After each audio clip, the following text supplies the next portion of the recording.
We've been talking to a lot of great marketing minds this year. The great thing is they all have unique, proven methods that will take the marketing of your business to a whole new level.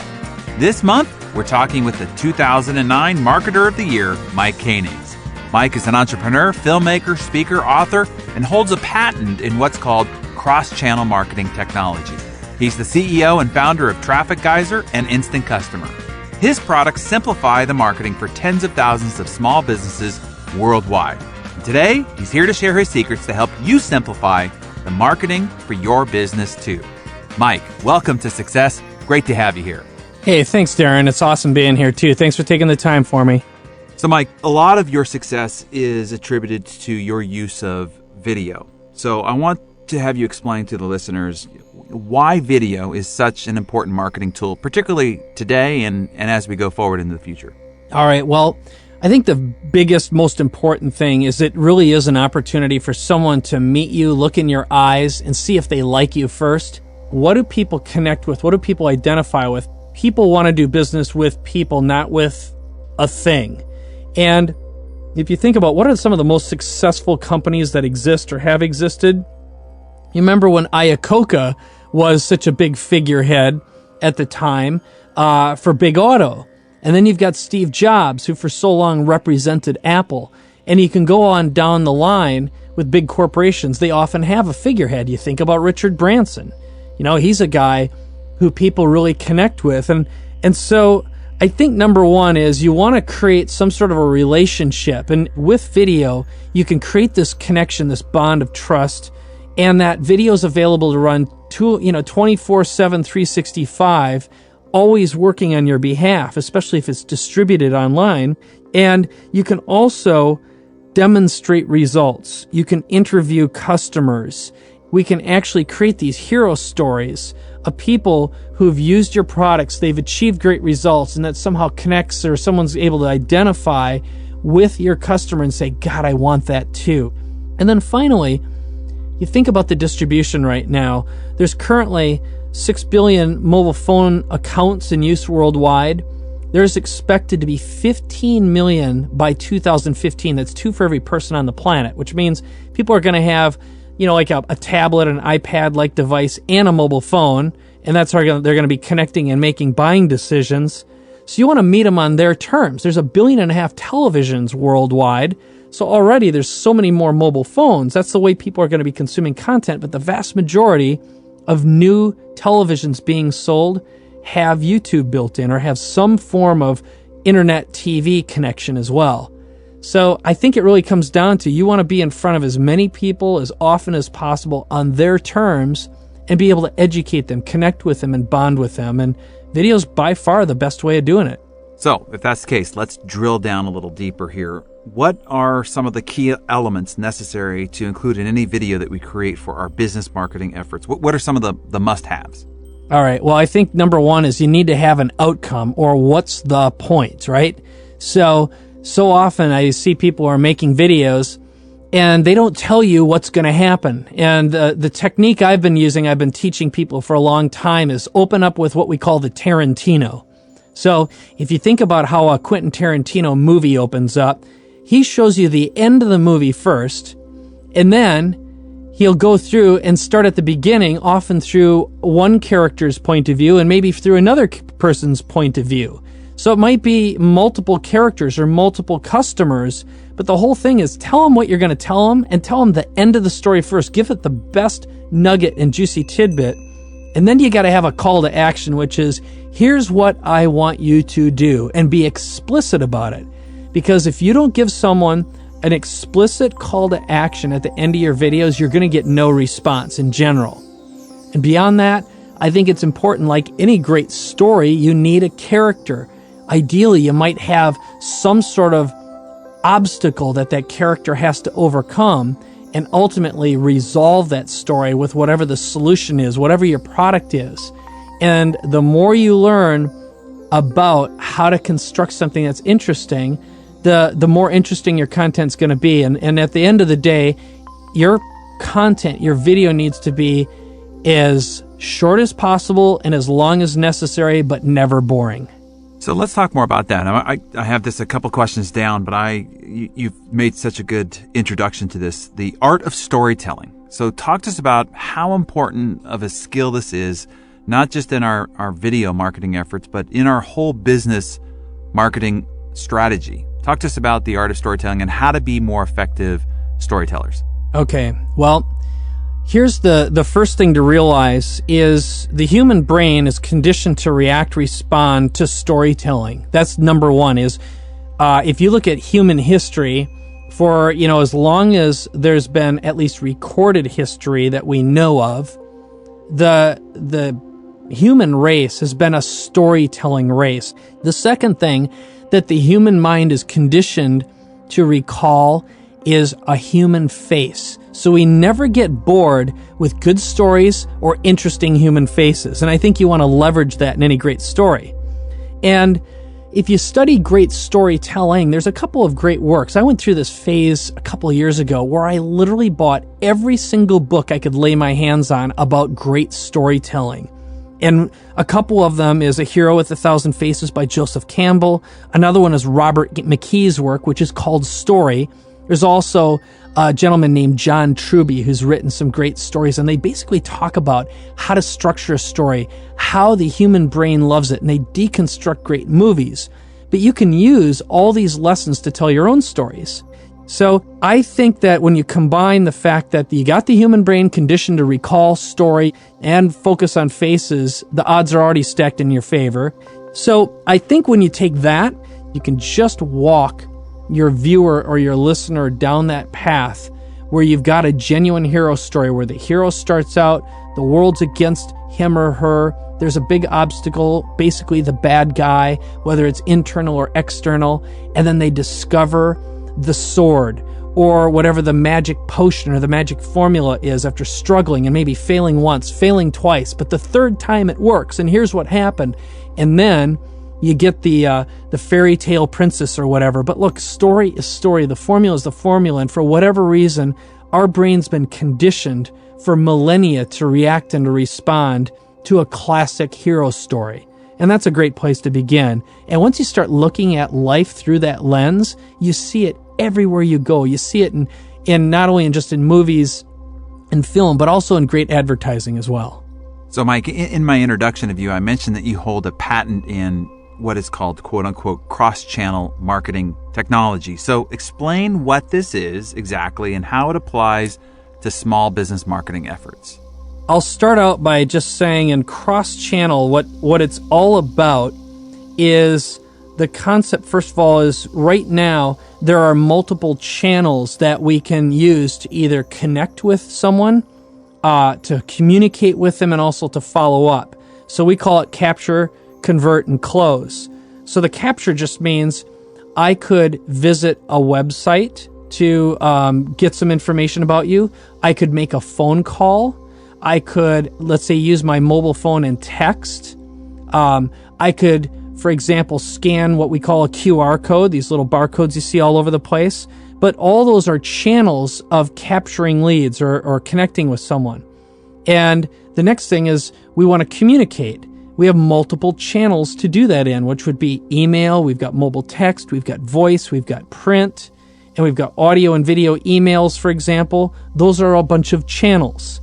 And then finally, how are you going to get money? In other words, how are you going to close your prospect and go from the suspect to the prospect to the buyer? I actually got a patent on a technology platform that allows an ordinary business owner to very, very easily capture, convert, and close using a whole bunch of channels. And it takes no extra work than doing it a simple way. The thing that I really like about it, Mike, to see if I can translate this for a small business audience here, is that it allows you to capture so that somebody can get connected to you in a variety of ways, not just your website, but they can text in, they can use the QR scanner, they could use a business card scanner. There's a variety of ways for them to opt in. And the more ways I have found that you provide people to connect with you, because there are different times where one device is more convenient than the other. One method is more convenient. One is more conducive to this type of generational person than another. So if you provide multiple ways for somebody to sort of opt into you, That's what I call kind of capture. Then there's what I call nurture, where you can nurture this person over a period of time because there's a system that allows you to repeatedly connect with them painlessly, if not automatically, on an ongoing and regular basis. And then the last for me is, and again, we're just talking semantics here, convert, which is where they convert to actually doing business with you. So that's what I really like about it, is the multiple ways that somebody can sort of opt in to connect with you, and then this system that allows you to sort of nurture this relationship over time at mass numbers very easily.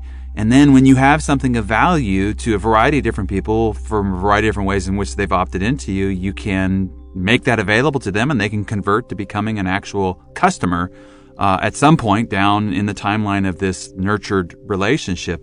As I was listening to, I thought, gosh, I should have just opened up with a story. So let me give you a story of transformation, because this is, and it's fast, because it would have made our whole process easier. So here's an example. There's this woman, her name is Kristen Moore.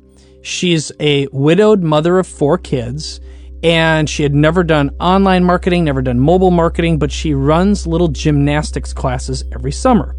So in the past, the way she gets customers to do her courses is she'd put together like a little 3-part flyer, and she'd go to what they call discovery events, where they get a bunch of moms and dads into a gymnasium for a couple of days, and the kids would tumble and do whatever, and they'd go through little mini workshops and stuff like that. And hopefully they're going to get interested enough to want to join a gymnastics class. So Kristen, a year ago, handed out about 2,000 of these little brochures. And 2 weeks later, she had one person sign up for her $300 gymnastics event, which meant she had to find some other ways to go out and hustle and connect with people. So if you think about it, she had one channel, in other words, a paper flyer to get someone's attention, and then she was waiting for someone to follow up and actually buy from her. Not very effective. So one really interesting stat that I ran into recently was an MIT research study that came out in 2007 said that a prospect is 22 times more likely to convert or do business with you if you respond in 5 minutes or less. So here's what she did this time.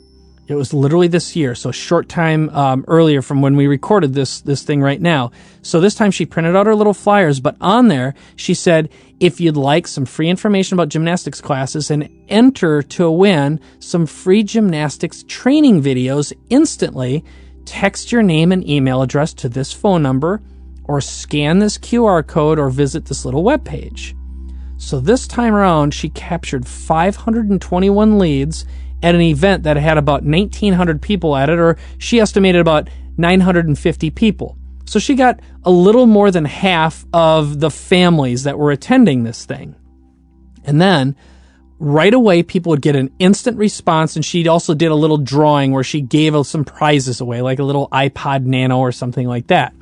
Well, then, over the next 5 days, she delivered a message a day saying, in 5 days, we're going to open up registration for this gymnastics class, and here are the kinds of things that your kids can do. 4 days, another little email. 3, 2, 1. Finally, she opens up registration.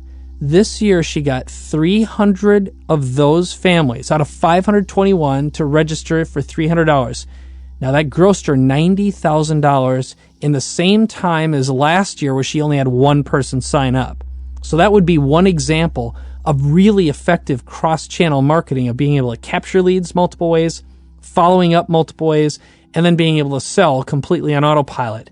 And the key point is there, it was the same brochure, but now she had multiple ways in which to opt in, and then she had a system that could nurture that relationship over time and follow up, and then a conversion point in which she could now monetize these developed relationships. And that's what I think is the brilliance of the cross-channel marketing strategy. So moving on, Mike, having worked with so many entrepreneurs in developing their online marketing skills, tell us what you have found to be a couple of the biggest struggles that they have and what you do to help them overcome this. So the first one is being comfortable on camera and learning how to speak from the heart and being completely authentic. And the key thing there is to get away from thinking you actually have to perform, because authenticity is being completely real. And being real just means talking about how your life is about service, how your products are about service. And once someone gets into a state of service, they get into a heart space and they automatically are pushed into a place of true authenticity. And one of the strategies that I've given people, and I've been teaching people this very strategy now for 7 years. And it's what I used to do the first time I started speaking on camera, because like anyone, I was looking at a camera. I've got no audience around me, so it's just a machine. And how are you going to get into a heart space if you do that? So at the time, my little boy was 2 years old and he had just started going da-da, da-da, right? And I can remember what I did is I just took a little picture, I taped it below the camera, and all I do when I was speaking and presenting and teaching on camera is I talk to the camera as though it was my little boy. So then one last question for you today, Mike. You've given us a ton of great information. Thank you very much for that. I want to make sure that we leave with everybody walking away with the first step towards much better marketing. So give us the number one thing we need to do today to boost our marketing efforts and drive growth in our business. Give us the one takeaway action item to do by the end of this day this week. Okay, so this is what I would consider the most valuable strategy I've ever taught on how to rapidly create content. It's called the 10 by 10 by 4 method, and here's what it consists of. If you sit down, right now you could start a little stopwatch, and I'd ask you, Darren, what are the top 10 questions about whatever your niche is or whatever your product or service is, and write those down. Now, most people could come up with the top questions that they get asked all the time, over and over again, in probably 10 minutes. So these are your frequently asked questions. Now, the second exercise is to write down all of the should ask questions that you get asked. Now, and when I say you should get asked, that would be if someone knew what you were talking about and understood your business, and you're sitting there with bated breath. And for example, a lot of people I know would ask you, Darren, what's the number one key to financial success, right? I'm sure you get something like that all the time. Sure, yeah, absolutely. Okay. But what you wish someone would ask you is what? So if I were going to say, Darren, you've been asked the same questions, probably the same 100 questions over and over again, but you've been observing and watching some of the most successful people in the world now for years, decades. And you've probably seen that there's something subtle, nuanced, that you wish people would ask you, or you could just tell them what to ask you because it's the thing that's going to accelerate their progress. So if I asked you that right now, Darren, what would it be? Who do I need to become in order to achieve what it is that I want? Good. It's not a what do I need to do, but who do I need to become question. So what the should ask questions are all the things that you've learned over 5, 10, 15, 25, 30 years of hard knocks, making big mistakes, studying, researching, investing hundreds of thousands of dollars in your own growth. And you know what it is. And in fact, when someone hears you talk about those should ask questions, they're going to fall in love with you. They're going to recognize you as the authority and the expert on whatever that topic is virtually immediately. In fact, you're going to eliminate the need to sell. So what I tell people to do is just record these short little question answer things, and they're not packed with how do I buy your stuff or why you should buy from me. It's all about you just sharing your best knowledge, your best nuggets in short little videos. And at the end of each one, you tell people where to go to get all the questions, because all those little questions you'll just put on your website or on your YouTube channel or your Facebook channel, whatever it is. And the whole idea is they can subscribe and listen to and watch these things for free. And if they're distributed online on all the video services, people are going to start finding you. They're going to meet you virtually. They're going to visit your website, get to know who you are, what you stand for, and be interested in finding out more. So that's basically the key strategy. So let me make sure I have this here. Okay, so we got 10 by 10 by 4, right? Yeah, the 4. And I can go through what the 4 are after we're done. So go ahead and review. So 10 is what they do ask. 10 is what they should ask. So what they do ask, what they should ask, and then give us the 4. Okay, so the end of every video is the where to go to get more. So I'd be like, hi, my name is Darren Hardy, and one of the biggest questions I get asked all the time is, what's the real secret to success and how can I model it? So you might have your little answer. Then you'd say, now, if you'd like more, just visit success.com/whatever, okay? So that's your little call to action that you just say at the end of each video. Now, wherever that place is that you sent them, you'd say, That would be what we call your opt-in video or your welcome video, which is, hi, my name is Darren Hardy. I'm the publisher of Success Magazine, and I'd love to give you 20 free videos that will help you achieve massive success. I've learned this after spending 20 years with some of the most successful people in the world. Enter your contact information, and I'll see you on the other side. In other words, give me your contact information, you'll get all these free videos. So that's the second of the 4. The third is going to be your thank you video. Thank you for entering your contact information. The 4th video, the final one, is the opportunity to get more, to actually invest in something or maybe do a consultation. So it might be, I'd love to give you a special offer where you can get a free issue of Success Magazine just by filling out this little form. When you get that lead, you want to initiate a reason for them to actually either start and do their first transaction or initiate a deeper relationship.